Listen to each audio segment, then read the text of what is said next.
Hey guys, I'm back for chapter 4 of our book, Escape from Mr. Lemoncello's Library. Just a quick review about what happened in chapters 1 through 3. Kyle had been grounded because while playing a scavenger hunt game, he busted out a window of his house.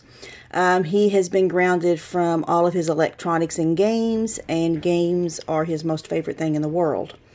There's a new library that has been designed in his hometown, which happens to be in Ohio, and there has been an essay contest to see who can win a chance to have an overnight lock-in in this new library.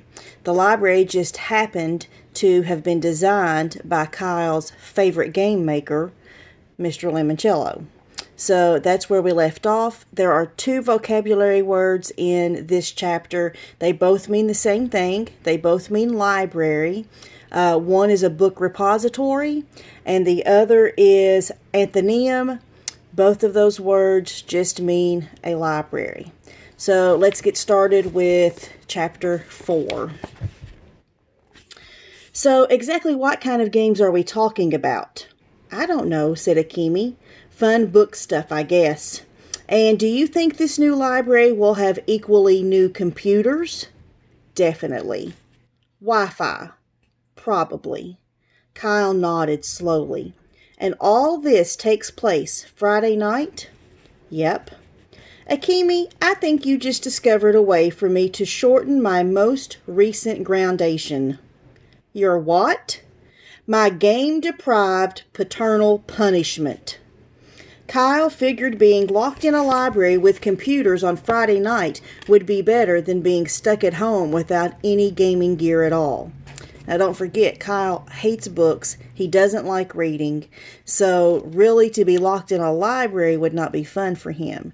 But this would give him a chance to have access to computers and games.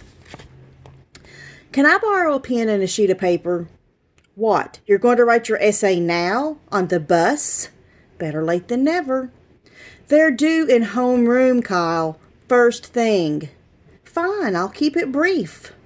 Akemi shook her head and handed Kyle a notebook and a pen. The bus bounced over a speed bump into the school driveway. He would need to make his essay really, really short. He was hoping the 12 winners would be randomly pulled out of a hat or something, and like the lottery, people always said in their TV commercials, you just had to be in it to win it. Meanwhile, in another part of town, Charles Chiltington was sitting in his father's library, working with the college student who had been hired to help him polish up his extra credit essay. He was dressed in his typical school uniform: khaki slacks, blue blazer, button-down shirt, and tastefully striped tie. He was the only student at Alexandriaville Middle School who dressed that way. What's a big word for library? Charles asked his tutor. Teachers love big words. Book repository. Bigger, please. Anthonyum. Perfect. It's such a weird word, they'll have to look it up. Charles made the change, saved the file, and sent the document off to the printer. Your dad sure reads a lot, said his ELA tutor, admiring the leather-browned books lining the walls of Mr. Chillington's home library. You'll see my home library behind me. Not all leather-bound, but good books still the same. Knowledge is power, said Charles. It's one of our fundamental family philosophies. Another was, we eat losers for breakfast. Kyle and Akemi climbed off the bus and headed into the school. You know, said Akemi, my dad told me the library people had like a bazillion different architects doing drawings and blueprints that they couldn't share with each other. How come? To keep everything super secret. My dad and his firm did the front door, and that was it. The second they stepped into Miss Cameron's classroom for home root period, Miguel Fernandez shouted, Hey Kyle, check it out, bro. He held up a clear plastic binder maybe 2 inches thick. I totally aced my essay, man. The library, Delio? Yeah, I put in pictures and charts, plus a whole section about the ancient library of Alexandria, Egypt, since this is Alexandriaville, Ohio. Cool, said Kyle. Miguel Fernandez was super enthusiastic about everything. He was also president of the school's Library Aid Society. Hey, Kyle, you know what they say about libraries? Not really. They have something for every chapter of your life. While Kyle groaned, the second bell rang. All right, everybody, said Miss Dana Cameron, Kyle's homeroom teacher. Time to turn in your extra credit essays. She started walking up and down the rows of desks. The judges will be meeting in the faculty lounge this morning to make the preliminary cut. Crap, thought Kyle. There were judges. This was not going to be a bingo ball drawing like the lottery. Mr. Keeley, the teacher hovered over his desk. Did you write an essay? Yeah, sort of.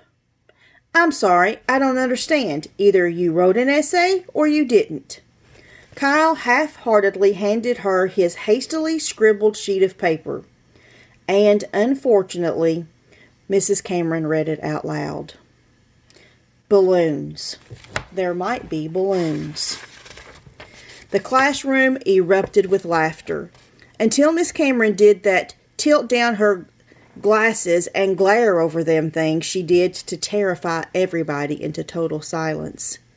This is your essay, Kyle? Yes, ma'am. We were supposed to write why we're excited about the grand opening. And, well, balloons are always my favorite part. I see, said Miss Cameron.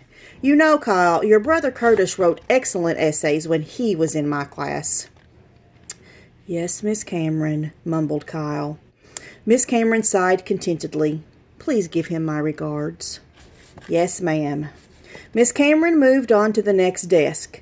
Miguel eagerly handed her his thick booklet. Very well done, Miguel. Thank you, Miss Cameron. Kyle heard an odd noise out in the parking lot. A puttering, clunking, clanking sound. Oh my, said Miss Cameron. I wonder if that's him. She hurried to the window and pulled up the blinds. All the kids in the classroom followed her. And they saw it. Out in the parking lot. A car that looked like a giant red boot on wheels. It had a strip of notched black boot sole for its bumper.